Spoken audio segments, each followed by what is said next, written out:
Hi, and welcome to my first update of Term 2. This is the first update since we had the tragic news about Mrs Higginson passing away during our half-term break. Obviously, as a school and as a community, we are grieving and mourning the loss of not only an inspirational teacher, but also a wonderful human being. We're coming to terms with our loss. I know some of the students have felt that loss as much as staff, and we're working together as a community, as a family, if you like, to support each other. We've launched an art competition this week, which is open to current students and former students if they'd like to get involved, in the memory of Mrs Higginson, and she would have wanted that as an art teacher. And we're working closely with the family to work through the burial and the funeral arrangements, and we'll publicise those as soon as we have those details. Earlier this week we were able to take a group of student leaders to the Houses of Parliament in London, which was a fantastic trip. It was organised under the request of Claire Hazelgrove, our local MP, and we're really grateful for Claire inviting us to the House of Parliament. The students had a fantastic time looking at a debate in the chamber, having a question answer with Claire herself, and also because it was Remembrance Day they were able to be involved in the laying of wreaths, which was just a fantastic opportunity and one that they'll remember forever. Also last week we ran a music trip to the Royal Albert Hall to see a concert, and that had a remarkable inspirational impact on the young people involved. And this is all part of us really trying to raise aspirations of young people at Patchway and look outside Patchway, look outside Bristol, look outside where we live, and have these wonderful, awe-inspiring opportunities available to them, which really then raise their aspirations, and that's something we're really keen to continue. In terms of other trips that we have, at the end of the summer term we have our Enrichment week, and we've already launched 3 residential trips, and just like give you a bit more detail around those. We're running a Year 7 bushcraft trip to Gloucester. We're opening that up now to Year 8s, so Year 8s can join that bushcraft trip as well. The Year 8 and 9 water sports trip, that's going to be extended deadline. We've got a few students, but we need a few more. So if you're keen to sign up for that but thought the deadline was coming too quick, we're going to extend the deadline. Likewise with the Year 9 and 10 battlefields trip to France and Belgium. So we're going to extend both of those deadlines by 2 weeks. So the new deadline will be the 28th of November.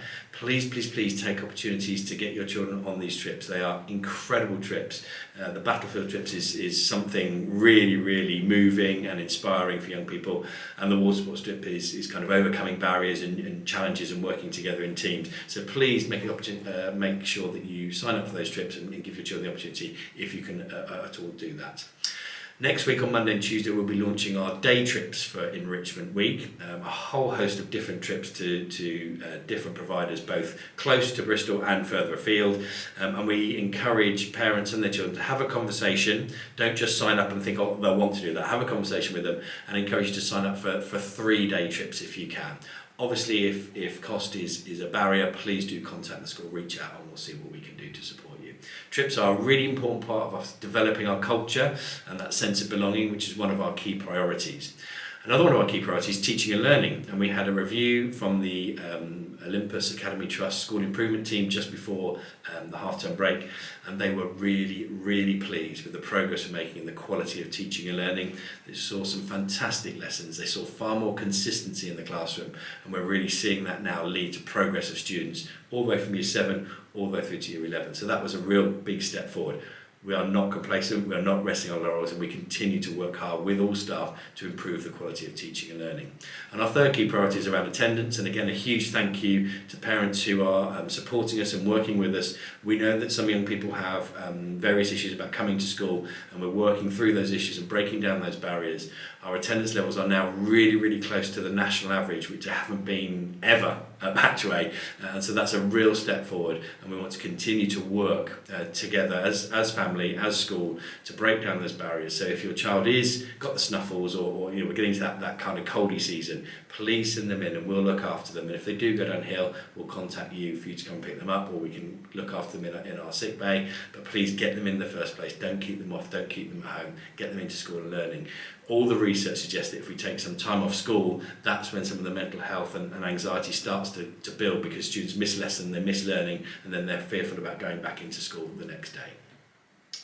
Finally, Year 11 mocks have been this week, and the Year 11s have made a fantastic start to their mocks. The behaviour's been exemplary, they're working hard. The first few results from the mocks early in the week are starting to come through, and they're showing really good progress. We're really pleased with our Year 11s. And also our Year 10s who had an RS mock on Wednesday. Their behaviour was excellent, and I'll be able to update you about the results of both of those in my next update, hopefully, and hopefully we'll see the school's examination results improving alongside the attendance, the behaviour and the culture that we've seen. Many thanks.